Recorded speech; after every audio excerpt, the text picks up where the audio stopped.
It's not going to stop. It's not going to stop. The sanctions won't stop. The condemnations won't stop. The UN resolutions won't stop. Threats against Israel's security, Israel's financial standing, Israel's credit rating, safety, the future, it won't stop.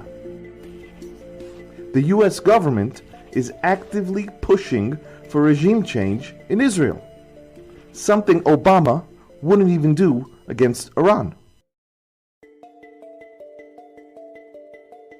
So everyone is saying, Schumer this, Schumer that. It's not about Schumer.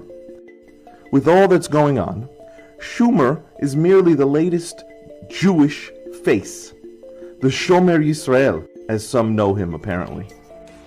I would imagine that what he did was to volunteer and say, listen, let me put a Jewish face on these arguments.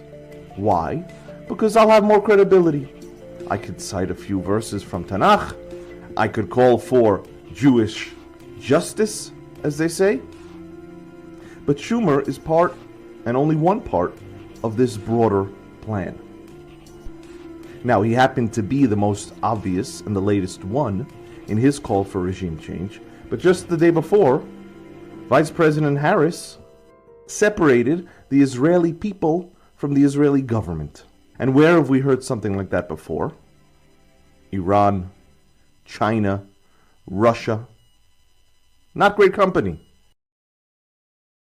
We saw sanctions round 1, we saw sanctions round 2, started by the United States, followed by the UK, France, Canada, the EU.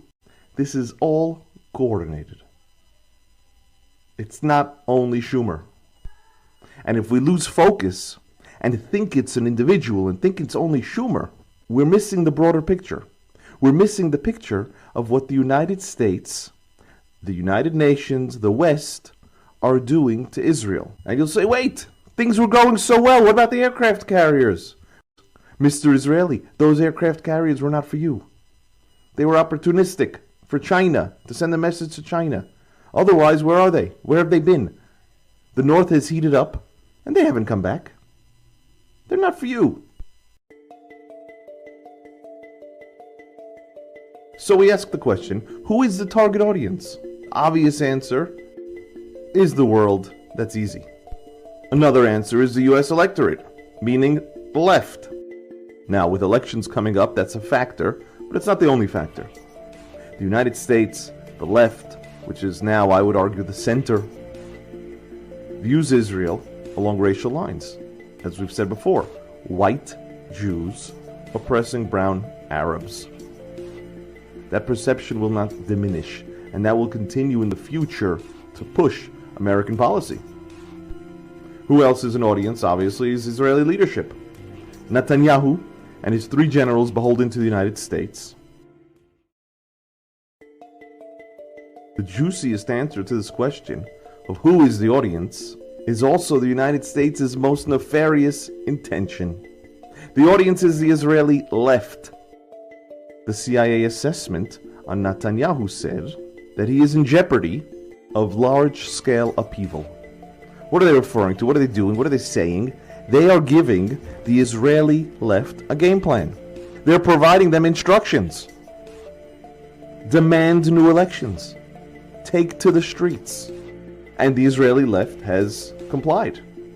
They're following their marching orders. Lapid just yesterday chimed in and said, what nation in the world would allow Bibi to stay in power? And that, unfortunately, is what's coming. Crippling public protests, government shutdowns, highways.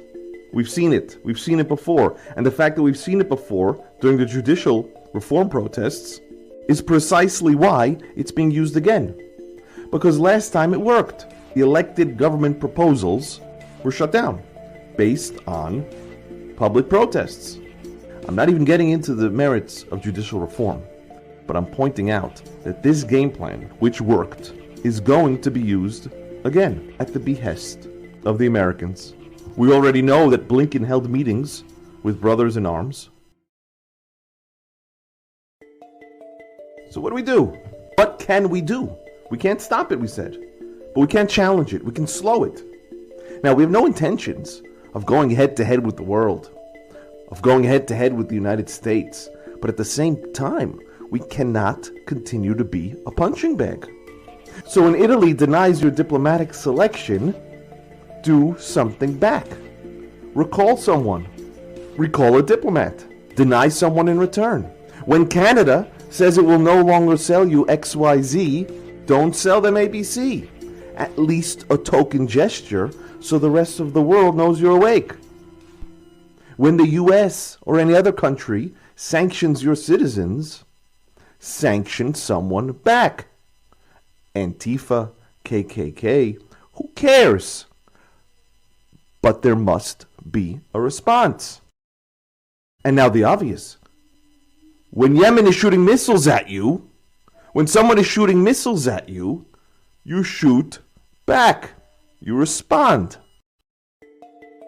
Ariel, missiles, sanctions, protests. Give us a silver lining, please. Okay. A break has to come. Under the paradigm of humanism, there can't be a religious state. It's a contradiction of terms. Humanism plus a Jewish state plus democracy. Now, we'll save the details for the academics. So if it must come, we have a window where we're dealing from a point of strength. Despite the attacks, there is no military existential threat from our neighbors.